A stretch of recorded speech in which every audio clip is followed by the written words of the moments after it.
வாழ்க வளமுடன் நண்பர்களே. 4 முனை போட்டி என்பது தமிழகத்தில் உள்ளது. திமுக தமிழக முதல்வர் மாண்புமிகு திரு மு.க. ஸ்டாலின் அவர்கள், அதிமுக எதிர்க்கட்சி தலைவர் திரு மாண்புமிகு எடப்பாடியார் அவர்களுடன் நாம் தமிழர் தனித்து நின்று போட்டியிடும் களமாடும் திரு சீமான் அவர்கள் கொள்கை பிடிப்பு உள்ளவர். 4வதாக தமிழக வெற்றிக் கழகம் என்று வந்துள்ள திரு விஜய் அவர்கள். 5வதாக இப்பொழுது சசிகலா அம்மையார் அவர்கள் மாநாடு நடத்தி கட்சி துவங்கியுள்ளார்.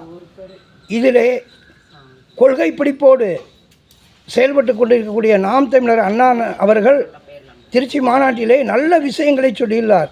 பருவநிலை மாற்றம் குறித்து எந்த அரசியல் கட்சியும் பேசவில்லை. பாரத பிரதமர் திரு நரேந்திர மோடிஜி அவர்கள் மட்டும் ஐநா சபையிலே அதை பற்றி சொல்லியுள்ளார். பருவநிலை மாற்றம் மிகவும் முக்கியமானது, குடிநீர் மிக முக்கியமானது, உணவு, கல்வி, மருத்துவம், குடிநீர், பொருளாதாரம், சுகாதாரம் ஆகிய அனைத்து துறைகளையும் பற்றியும் நாம் தமிழர் திரு செந்தமிழர் சீமான் அவர்கள் பேசியுள்ளார்.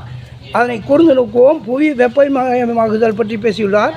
ஆடு மாடுகள் மாநாடு, கால்நடைகள் மாநாடு, நில வளம், நீர்வளம், கடல் மாநாடு என்றெல்லாம் நடத்தியுள்ளார். அவருடைய ஒவ்வொரு கருத்துக்களும் கூர்ந்து கவனிக்கத்தக்கன. அவருடைய அறிவியல் சார்ந்த அந்த அறிவியல் பூர்வமான கருத்துக்களை கேட்போம். 2026 நல்லவர்களுக்கு வாக்களிப்போம். நண்பர்களே, நாம் தமிழர் சீமானவர்கள் வாழ்க. நான் பாரதிய ஜனதா கட்சியைச் சேர்ந்தவன்.